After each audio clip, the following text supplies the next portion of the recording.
demande d'aujourd'hui était justement de mettre sur place un mouvement qui nous rassemble tous, donc tous les journalistes, tous les professionnels des médias, mais également tous ceux qui évoluent dans l'audiovisuel et qui sont de nationalité gabonaise sur une plateforme.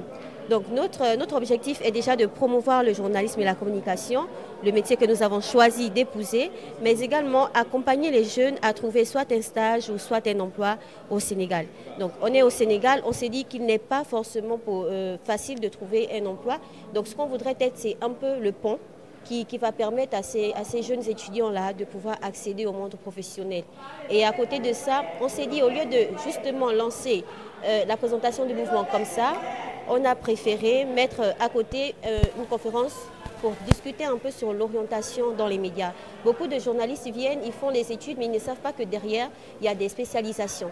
Ils pensent que c'est juste passer devant l'écran qui est le métier de journalisme. Donc, la conférence de presse, la conférence avait tout simplement l'objet de recueillir un peu, d'aider les jeunes journalistes actuels à savoir dans quoi ils voudraient se spécialiser. Est-ce que c'est dans la presse écrite? Est-ce que c'est à la télé? Est-ce que c'est à la radio?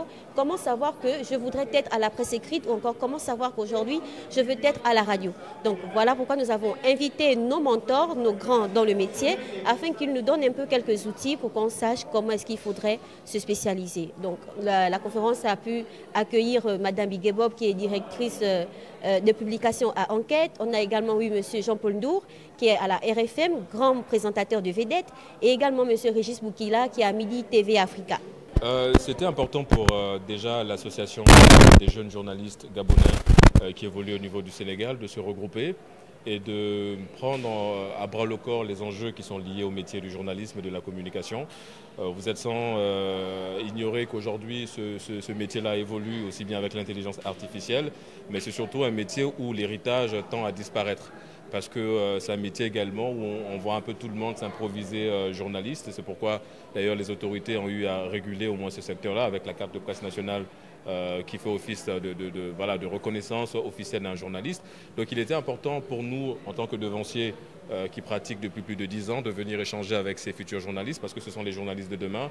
Ils ont besoin effectivement d'éviter les pièges par lesquels nous, on est passé, des situations qu'on a vécues. Si on peut aider ces futurs journalistes-là à les éviter, c'est la raison pour laquelle nous sommes là. On a échangé, on a donné un peu les astuces, mais surtout les valeurs du respect de principes d'éthique et déontologie qui régissent effectivement la profession du journaliste. Le choix sur l'orientation dans le métier du journaliste et de la communication, parce qu'on s'est rendu compte qu'il y a beaucoup qui ont du mal aujourd'hui à s'orienter, qui se cherchent un peu. Et donc on s'était dit c'est important aujourd'hui de donner des outils à ces futurs journalistes pour pouvoir s'orienter. Parce que comme vous le savez, le journalisme et la communication, ce sont deux sœurs jumelles qui ont tout aussi besoin l'une que de l'autre. Le journalisme, on apprend les rudiments sur le traitement de l'information, sur la capacité à être précis, concis dans ce qu'on dit, dans la capacité d'écriture et dans la communication. Ça aide aussi ces outils-là. Quand on est attaché de presse, quand on est responsable d'une entreprise, on est quelque part appelé à rédiger, à faire beaucoup de choses. Et il est important de dire à nos futurs journalistes que lorsqu'on se sent à l'aise dans un domaine bien défini, que ce soit le sport ou encore l'environnement, la culture, il serait bien justement d'y aller avec cette sensibilité-là, mais surtout de se former, parce que ça ne servirait à rien d'être un peu ce que j'appelle des journalistes toutologues aujourd'hui, c'est-à-dire les journalistes qui veulent parler de tout alors qu'ils ne maîtrisent rien. Or, une spécialisation, une orientation évite justement ce problème-là et donne cette forme de crédibilité aux journalistes. Aujourd'hui, dans le monde, de façon générale, on est victime de 3 formes de journalisme. On a le journaliste de révélation. Le journaliste de révélation, c'est celui qui va venir à la télé vous dire hier, à partir de 21h, le président a appelé telle personne à 15h20, ils ont parlé de ça, ils ont parlé de ça, alors qu'il n'était pas là-bas. Donc ça, il vient juste faire des révélations. Et vous avez des journalistes de relais. Le journaliste de relais, c'est quelqu'un qui voit une information sur Internet, qui ne la vérifie pas et qui la partage tout de suite.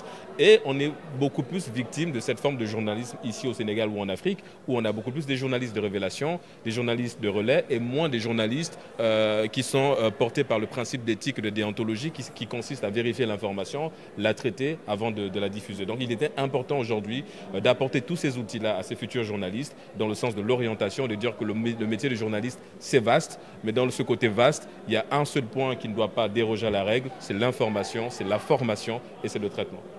Alors pour moi, il n'y a pas de caractéristique particulière. Un journaliste, il n'est journaliste que quand il respecte tous les principes journalistiques dans le traitement de l'information. Pour moi, c'est cela. Tant qu'on ne va pas au-delà ou en deçà des caractères des principes journalistiques, on reste journaliste. C'est pas parler très bien la langue française ou wolof qui fait de quelqu'un qu'il est un bon journaliste, qu'il soit un bon journaliste. C'est pas aujourd'hui faire de grandes émissions. Après, on ne sait pas par rapport au contenu, qu'est-ce que vous nous proposez. Mais vraiment, faire du journalisme, c'est vrai, pour moi, c'est traiter l'information comme elle se doit. Après, ce qui va faire de quelqu'un un bon journaliste, un journaliste crédible, ça se construit avec le temps. Il faut du sérieux, il faut un bon carnet d'adresses. Ça, c'est la plus grande richesse d'un journaliste, comme l'a dit quelqu'un tout à l'heure. Il faut du sérieux, il faut de la rigueur dans le travail. La course là, la course que mènent certains journalistes pour donner l'information et se dire « ouais, j'ai été la première personne à donner cette information-là » et après, derrière, se rendre compte qu'on a été abusé, pour moi, elle ne vaut pas la peine d'être courue, cette course-là, d'être menée. Il faut prendre le temps, respecter la triangulation, vraiment